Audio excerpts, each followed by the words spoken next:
Habits, habits, habits. You see, when my alarm goes off every morning, I still feel sleepy, but then I jump out of bed like I always do and begin to do push-ups.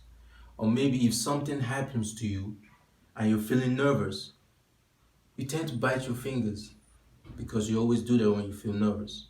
Now, whether you believe it or not, there's a powerful force that has affected the both of us, and that is the force of habit. That's right, guys.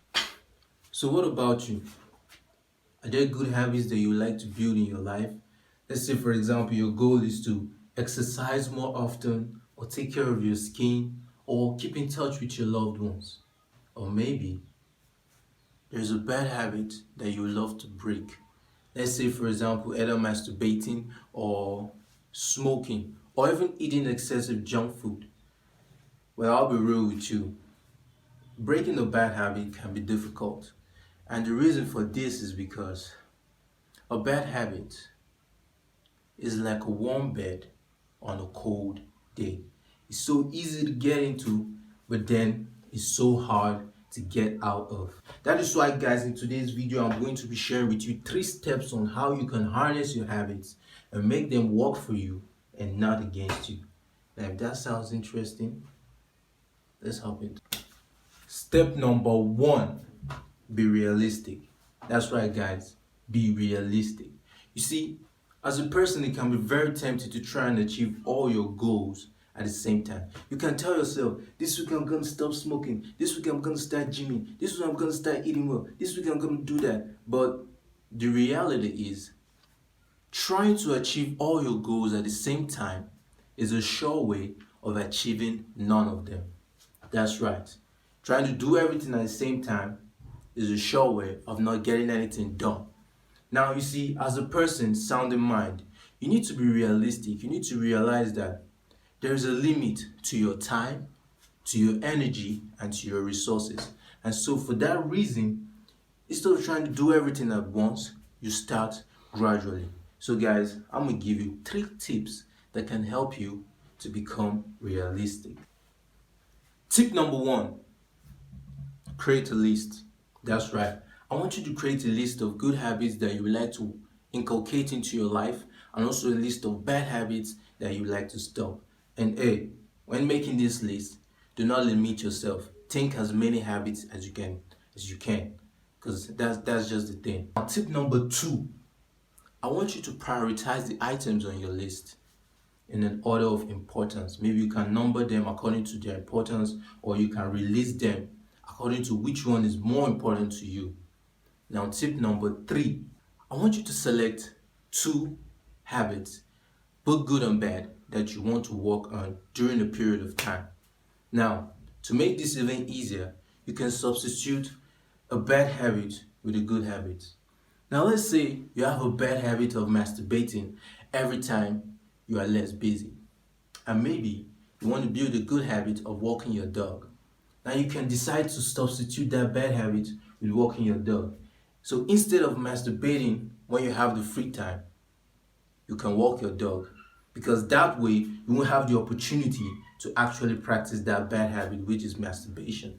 Unless you want to be walking your dog on the street and be masturbating at the same time. That would be impressive, but it's so stupid, very, very stupid. That rolls us over to step number 2, guys. Control your environment. See, let me give you an example. Maybe you've decided to start walking your dog, but you don't know where the leash is. And then looking for it becomes a problem for you. Or maybe you decided to quit smoking, but you keep hanging out with friends who will encourage you to smoke. Now, you see, there's a common thread between these 2 examples. Now, guys, you see, over and over again, research and experience has proven that our environment, which comprises of the people around us and the situations we put ourselves, can influence our success in building good habits and breaking bad ones. So, guys, trust me, man.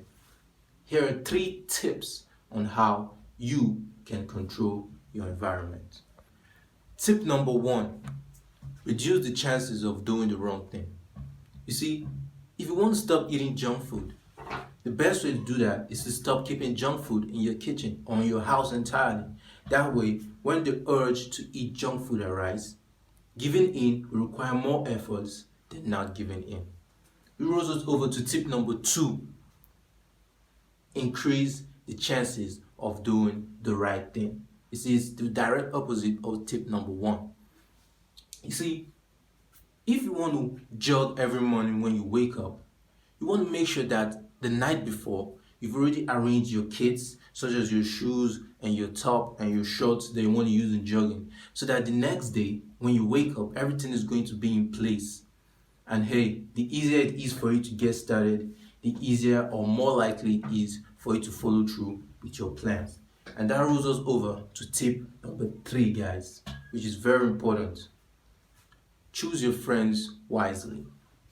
You see, someone who wants to quit a bad habit has to stop hanging out with friends who encourage that bad habit.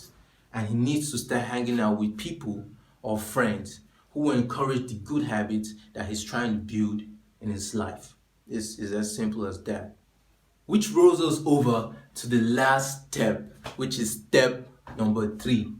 Now, before I go into that, if you're still watching this video, it means you like what I'm giving you. There's a connection between the two of us. I'm literally scratching your back by giving you all this information. So I'd like you to scratch my back too by liking this video and also subscribing to the video. Make sure you turn on all post notifications, because guys, I'll be keeping you up to date with the good stuffs, stuffs like this and others. Now, with no further delay, let's get back into what we were talking about. Now, the final step number 3, take a long range view. You see, many people believe that it takes a month to master a habit, but the truth is that it actually takes some people less time to master a habit. Now, don't let that make you feel bad. Now, let me give you an example. Let's say you decided to hit 100 push-ups or maybe 200 push-ups every week. The first week, you're on track. The second week, you're on track. The third week, you couldn't exercise because of the sores. Hey, that's normal. The fourth week, you're on track. The fifth week as well, you couldn't exercise.